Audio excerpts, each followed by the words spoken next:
Well, guys, got to start over. That kind of just ticked me off there. Of course, as soon as I start doing a video, someone wants to call and it kicked me off. Anyway, so I didn't get to make a video yesterday. Day 4, didn't get to make a video for day 4, so this video is going to be day 4 and day 5.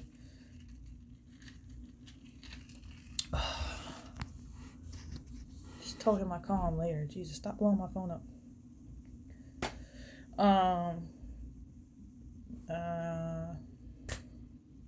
I want to give a quick shout out to the guy who actually commented on Wednesday's video and corrected the word and typed how it's supposed to be pronounced. Good looking out. I appreciate that because I was having difficulty trying to get that word out. Also, like he stated, he had found apps and other study guides to help him pass. I didn't know that. No, I was doing all this on my own. I had to figure this stuff on my own. I looked into some of the apps. The apps that I found, they didn't have nothing to do with the questions that were on the North Dakota one. At the very end, I was able to find a site that did have the exact or the similar questions to what's on the North Dakota one. So I was able to do that one. That one really helped. I wish I knew the name of the site. I can't remember it. But long story short, another guy that I know from my old job, he's been driving for years. He had to go get his hazmat renewed, and they gave him the North Dakota study book, CDL manual, and told him to study the CDL manual, which is this. North Dakota's, everybody's is different. Some are really small and short. You know, it's all on your state. Some states are easier, some states are harder. So he was having difficulties, like I was having difficulties in this book because this doesn't really have stuff like normal study books do. So I give him my thing that I was studying. I say, yo, here I actually got the hazmat part, but I'm not using it right now because I'm focusing on getting the permit. You know, here you go. If you want to use it, feel free. They're pretty much the same questions that could appear on your test. He took it home to work that night from work that night. Went and took his test that next morning. Came back to work. Deeply appreciated it. Deeply was grateful. Was just saying thank you so much for letting me use that. He's like, this is so much better than the book because the book just got you running around in circles. I said, I know I was trying to explain that to people, but you know. So anyways, every state has a little bit different. For example, right now we got a student in our class. He's from South Dakota. South Dakota has to do parallel parking as part of their backing maneuvers. It's a requirement. North Dakota is not a requirement yet. So Minnesota is not a requirement yet. But as of next year, guys, this is why I'm stressing to whoever I'm talking to, even people face to face that I'm meeting out here or whatever. If you really interested in it, get it this year. Do whatever you got to do to get this year, because next year they're making more restrictions and they are enforcing it.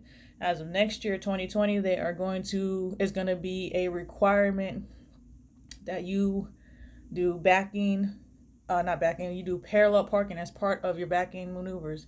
So you're probably more likely going to have 4 instead of 3, but some states might do 3, but one of those 3 will be parallel parking. So you might not have straight back, but you might have 90-degree offset and parallel parking. So I advise you guys get it right away as soon as possible. But anyways, let's get into the day now because I already done talked about some stuff that y'all pretty much don't probably want to hear. So anyways, yesterday, all we did was mapping and trip planning. What you do on that is kind of frustrating. It's kind of difficult in the beginning. It's still a little difficult to a lot of us, but for the most part, we understand what we have to do if the QCOM or the GPS, whatever you have in your truck or whatever you're using goes down.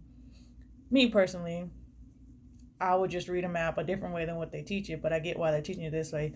So what you gotta do, let's say Chicago to Minnesota. You gotta find Chicago, you gotta find Minnesota. You gotta figure out how long it's gonna take for you to get there for the whole trip. Then you gotta figure out how much fuel you're gonna need for the whole trip. What's the other one? So how many miles? How long? Oh no, I missed one of them. But anyways, you got to figure out how many miles, how long it's gonna take. Like, is it gonna take you 40 hours to get there? Um, is it gonna take you 72? Is it gonna take you only 8 hours? And then you got to figure out how much fuel you're gonna need. So it's a lot in one, but you'll get it. Um, the daily logs or drive logs, guys, make sure you just do them. Like the first day, of course, you're not just gonna do them because you're not gonna know how to do them unless you did them before. But towards the end of the second day and in the beginning of the third day, don't wait for the instructor to just say, "Hey, did you guys do your things yet?" When it's like the end of the day, it should just come. You should just do it on your own. Come in and do your log from 12 a.m. to 6 a.m. What were you doing? You weren't on the clock. You were off duty from 12 a.m. to 6 a.m. Off duty, straight line. You came into school at 6 a.m. So 6 a.m. straight down to on duty, not driving. Now, if you're in the class from 6 a.m. to 9 before your first break, I'm gonna put a line that way: 6 a.m. to 9 on duty, not driving.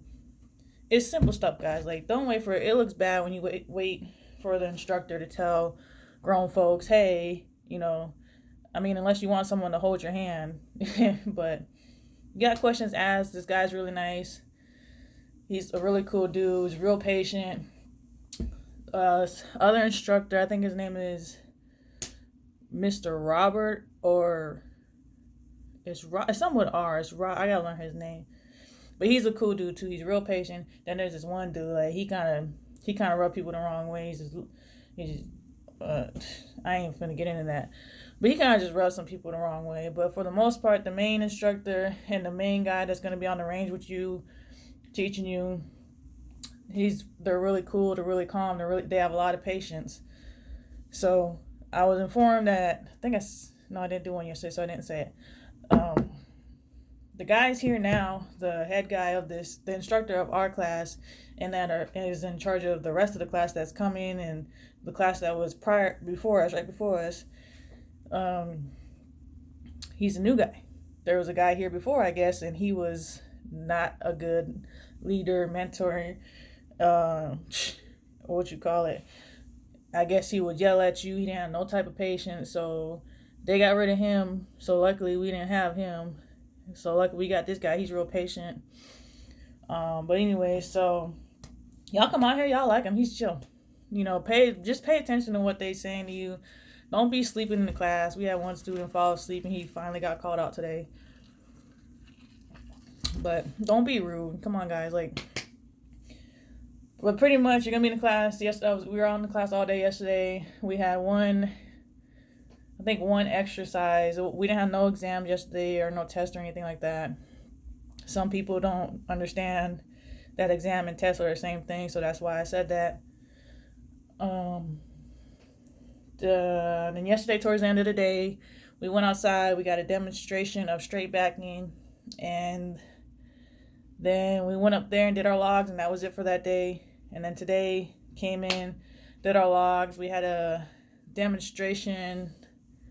video demonstration of driving hazards, what to be aware, extreme weather condition video. It wasn't a very long video. It was a little bit longer than the other ones, but it's like 30 minutes. The other ones were not even like 15. They're like 5-minute videos. So I thought we were supposed to have a day where we're supposed to watch videos all day. No, it was like 1 or 2 videos a day. So I was happy about that, because sitting in class for 8 hours to watch videos all day would have sucked.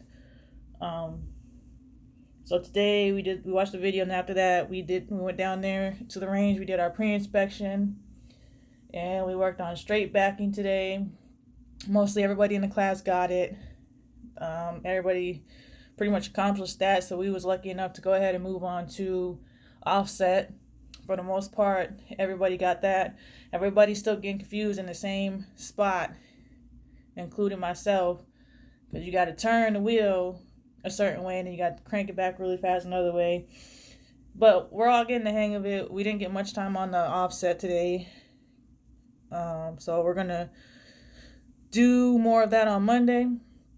I'm excited now. We're out of the classroom. We're officially out the classroom. We ain't got to do no more classroom paperwork. So from here on out, we're going to be on the range.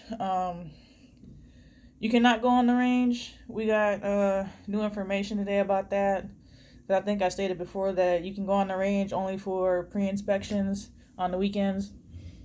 I was told today that has changed, and it's a safety issue and like a reliability issue that we cannot go on the range at all on the weekends, even including for pre-inspection. So basically, I'm gonna be here in the hotel or find something to do now, because there was my plan to go for the weekend. But so basically, your weekends are off. They're yours to do whatever you want to do with them. Just, don't do anything too crazy. But that's it, guys. We're gonna do just every day now. We're just gonna be doing that, and then week 3 we will get